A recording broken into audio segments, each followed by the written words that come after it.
Maagizo yangu mimi hayahitaji baraza la mashehe mkoa. Maagizo yangu mimi hayahitaji halmashauri wala mwenyekiti wa halmashauri. Na maagizo yangu mimi kwa mujibu wa katiba yanatakiwa yatekelezwe na ngazi yoyote kwa mujibu wa katiba ya baraza. Ninakuagiza sasa katibu. Wanayesema katibu kasimamishwa, mimi sijui. Sina barua ya katibu kusimamishwa. Ninao barua ya uteuzi wa katibu. Na ataendelea kushika nafasi hiyo mpaka pale takapojuilishwa kwamba wewe sio katibu, anakwenda sehemu nyingine na letewa katibu mwingine. Lakini nitaendelea kufanya kazi na matamko nitatoa kwa niaba ya Waislamu mkoa wa Singida, kwa sababu ndio msemaji mkuu wa Waislamu katika mkoa wa Singida. Mpaka sasa hakuna mwingine, ni mimi.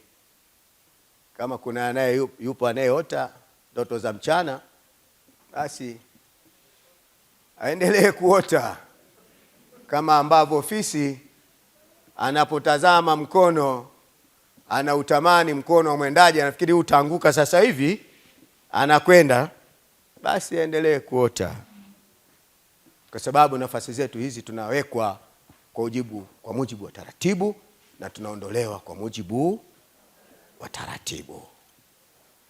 Tuondolewi tu kwa sababu ya watu 3, 4, 5 hawakutaki, au kwa sababu tu ya mtu anakitaka hicho kiti, yani apate usingizi mpaka aje akae kwenye hicho kiti. Halafu wamesoma, wanajua maneno ya Mtume sallallahu alaihi wasallam, lau ijtamaa an-nas, lau watu wajikusanye, hadi ya kujikusanya, an yadhuruk, ili wakudhuru,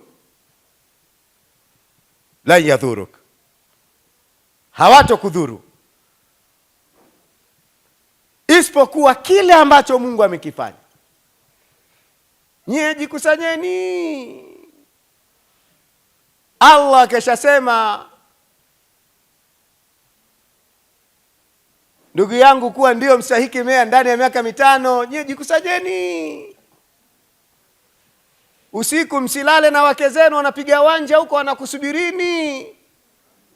Nyie mpo kwenye vikao vya kujadiliana, mea tunamtoaje?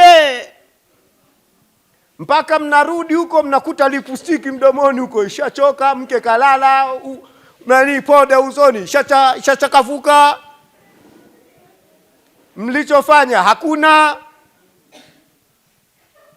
na mea bado yupo tu pale pale. Ni kwamba mnapoteza tu wakati wenu maskini, na mnapoteza mapenzi na wake zenu. Mzee yuko wapi saizi? Kumbe yupo kwenye vikao vya majungu, kuna fitna. Na haya wanayofanya ni watu wenye kujua, ni watu wenye kusoma. Sasa katibu, ninakuagiza bwana, kwa kuwa ndo katibu sasa, hawa wape barua ya Ijumaa moja miongoni mwa Ijumaa misikiti hii iliyokuweko ndani ya manispaa yetu hii, na ikiwa wao wataweza kutembea mkoa mzima, basi wapewe barua maimamu wa mkoa mzima, Ijumaa moja wahakikishe jai wanachangiwa, bila kujali. Maana kuna misikiti mingine ukienda, tuna ujenzi, na watakao kutana na changamoto hiyo, naomba taarifa hiyo mimi nisipate.